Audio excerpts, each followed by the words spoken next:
સ્વાગત છે। ગુજરાતમાં ટ્રાફિકનું સંચાલન એઆઈ મારફતે કરવામાં આવશે। જી હા, ટ્રાફિક સર્કલ પર ટ્રાફિક પોલીસ નહીં રહે હાજર। એઆઈથી સમગ્ર ટ્રાફિકનું મેનેજમેન્ટ કરવામાં આવશે।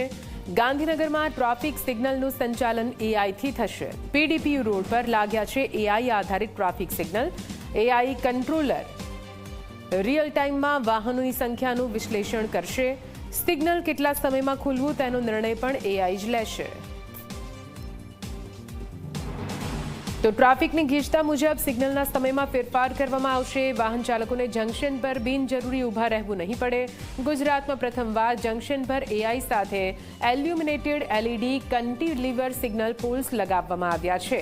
સ્પેશિયલ એલઈડી પોલ્સ રાત્રિના સમય અને ખરાબ હવામાનનું પણ દૂરથી સ્પષ્ટ દેખાય તે રીતે તેની વિશેષતા છે। ગુજરાતમાં હવે ટ્રાફિક પોલીસ ક્યાંક ને ક્યાંક સર્કલ ઉપર ટ્રાફિક મેનેજ કરતા નહીં જોવા મળે એ પ્રકારની સ્થિતિનું નિર્માણ થશે।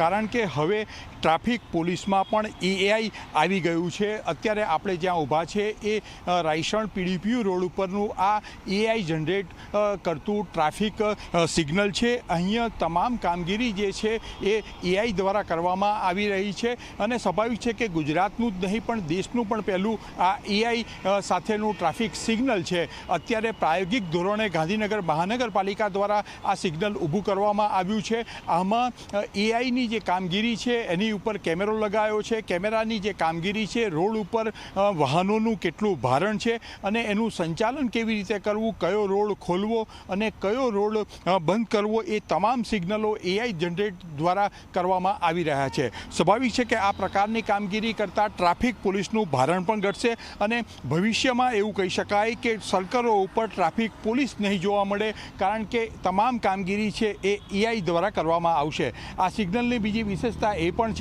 કે તેમાં જે લાગેલા જે કેમેરા છે એ ટ્રાફિકના નિયમોનો કોઈ પણ ભંગ કરે તો એ ભંગ કરનારના વાહનના આરટીઓ રજિસ્ટ્રેશન ઉપરથી તેના ઘરે સીધો જ મેમો ફાટીને પહોંચી જાય છે। એટલે ક્યાંક ને ક્યાંક સરકાર હવે એ દિશામાં કામગીરી કરી રહી છે કે બધું ઓટો મોડ પર ચાલે અને એમાં એઆઈનો ઉપયોગ કરી શકાય। કેમેરામેન રમેશ ટુડિયા સાથે હિતલ પારેખ, જી મીડિયા, ગાંધીનગર।